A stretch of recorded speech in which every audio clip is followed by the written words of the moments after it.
Hey, what is going on, crypto people? Holy moly, what's going on with the market? We'll go over the numbers. Markets is just doing what the market does. It's brutal out there in them streets. But going to share a couple of posts from Crypto X, I guess we'll call it. Jeremy Hogan has some interesting stuff to update us on what's kind of next now that the SEC has lost their request to file an interlocutory appeal. We'll get into that as well. And Truth Lab is dropping I don't know if it's an ETH bomb, but he's dropping a big time bomb. Truth Labs calling out Galaxy Digital for being a CCP affiliate or whatever you want to call it, related in cahoots with the CCP. What's up with that? That is not a great look.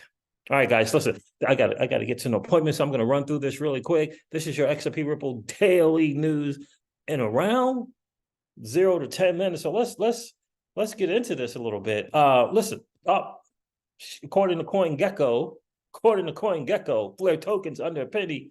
Guess who's on that? That's right, Crypto Seeds. Even though I got some Flare hanging out in the Celsius Chapter 11 bankruptcy mess. For less than a penny, Crypto Seeds, not telling you what to do with your money, guys. You know that. Crypto Seeds had to go get some more FLR Flare tokens for sure. But let's go over just the market itself. It's brutal out there in the streets right now.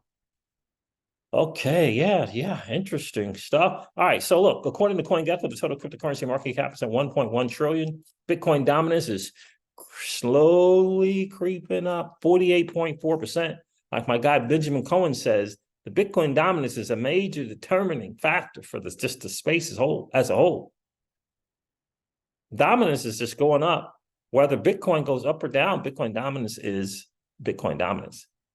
And it still always wins. This is very, very interesting. I hope you're paying attention to people like Benjamin Cohen and Gareth Soloway and Data Dash. For us, mainly as XRP holders, I think it's important to get different perspectives and get a macro picture of what is going on. I think it's hugely important to do that. Bitcoin is trading at $27,393. Again, XRP is trading at $1,566.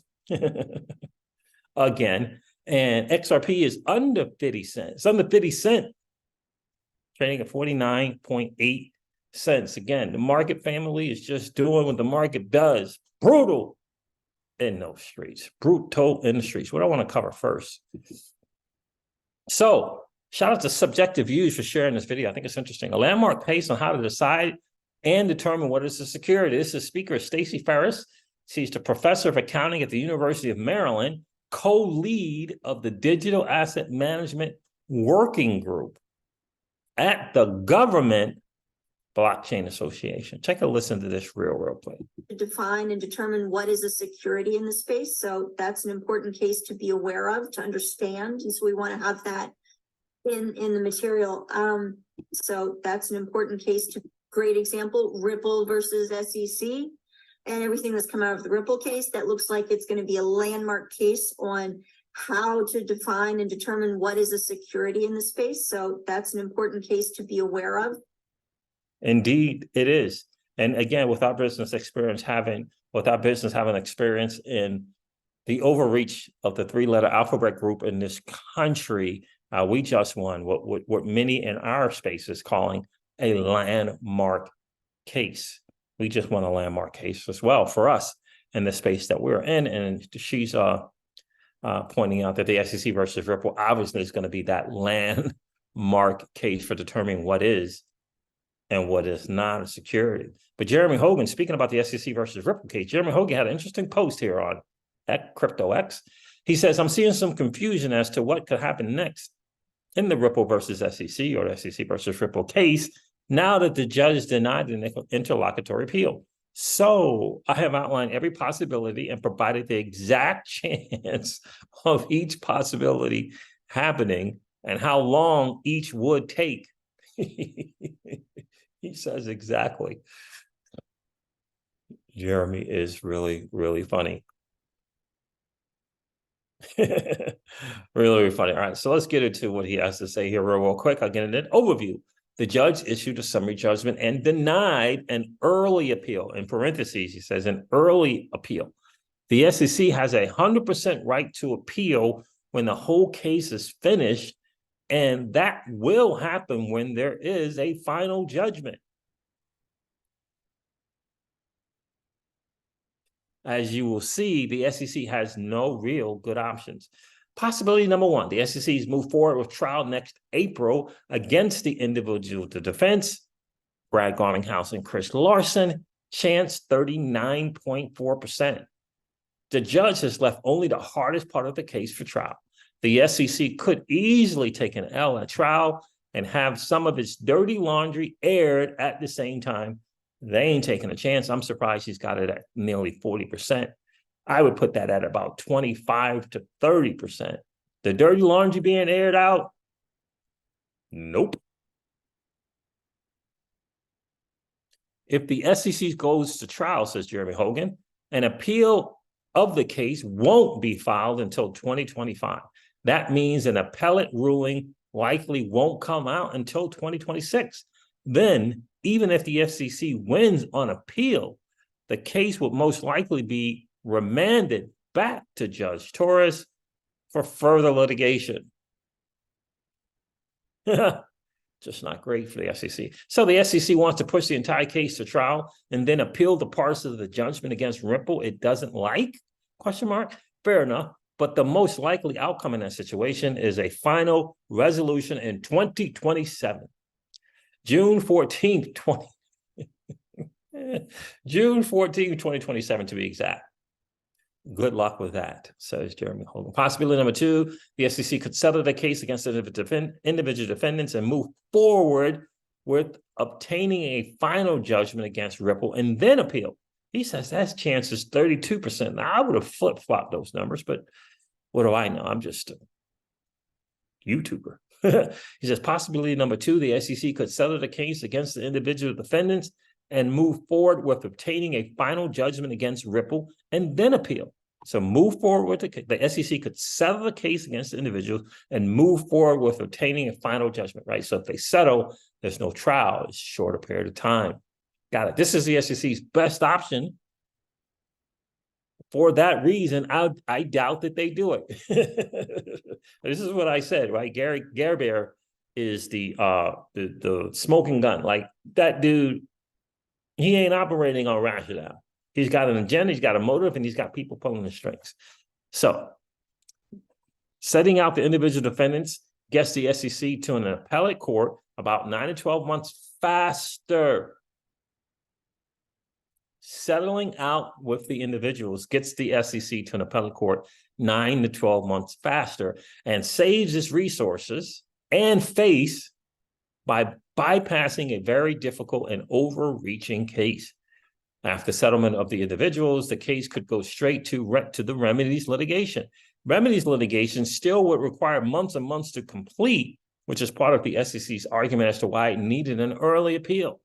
This option would go deep into 2026, August 14th, 2026, to be exact. Option three, the SEC settles all litigation against Ripple and the individual defendants. Yes, this could happen at a settlement conference, such as the judge required below, but the SEC has shown very little desire to compromise thus far. Settlement is a good option for the SEC. It gets to publish another win, I agree, and collect a big check from the bad guys. The judge cleared this path for them by clarifying that her ruling only applies to the facts specific to XRP. The chances of this win for the SEC, he gives, Jeremy Hogan says, the chance of that happening is 18.9%. If they would just settle it, be done. 18.9%. Date 12/21/23. Finally, something else says Jeremy Hogan, I haven't thought of. Could happen. Who knows? The chance of happening is 8.6%. As you can see, the SEC has a couple of bad, lengthy options. Meanwhile, the summary judgment is the law of the land, and that can't even possibly change until 2026 at earliest.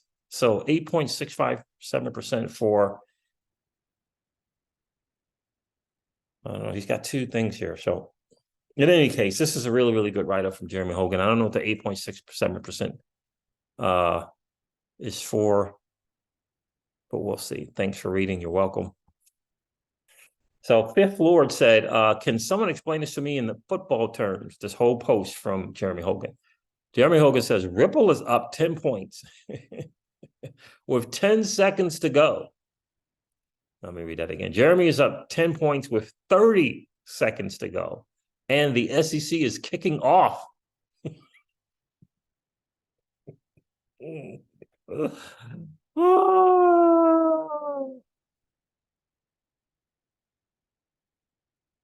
That's funny from Jeremy Hogan. So there it is.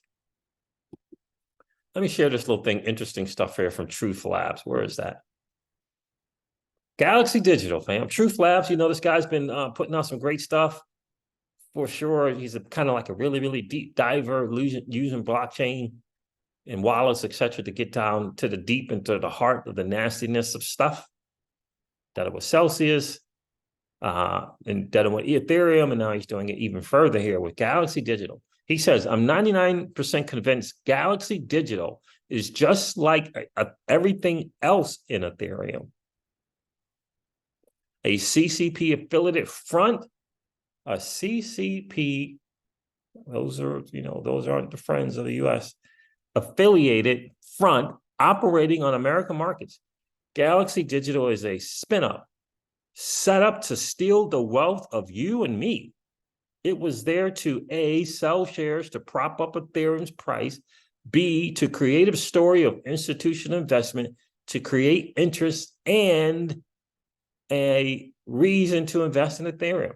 In its earliest days between 2018 and 2021, Galaxy Digital received over 40,000 ETH directly from Juan Shane's wallet.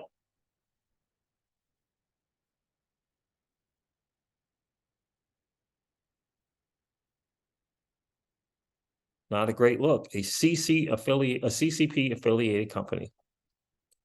Listen, that's just not great. Here's a peek into who funded the wallet that set up Galaxy Digital's wallet per Etherscan. Lots of Huobi, CCP, and Wang Sheng, CCP. Wang Sheng sent. Why is Wang Sheng sending Galaxy Digital ETH? I'm confused. Wang Sheng sent Galaxy Digital $4.5 million in ETH. Says with the first transfer occurring in July of 2018. Wang Sheng is the only non-centralized exchange that funded this wallet.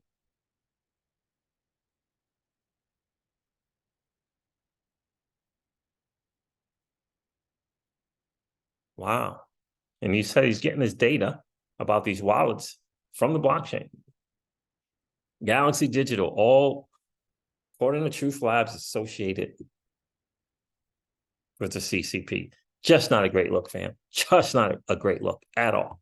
All right, guys, listen, this wraps up the XRP Ripple Daily News in around 0 to 10 minutes. I hope that it has been of value to you. If it has, do me a favor and hit that like button. It really helps with the algorithm on YouTube. We're on that goal, if you will, we just kind of broke out of the shadow ban that we had on the channel. So really excited about that. And if you've been enjoying the hangout and you enjoyed today's hangout as well, I would ask you to please consider subscribing to the channel because we're in a rush to get to 8,000 as soon as we can. And please consider subscribing, ringing a notification bell, I should say, and so that you know whenever we go live or whenever we upload a freaking video. Please consider subscribing to the channel.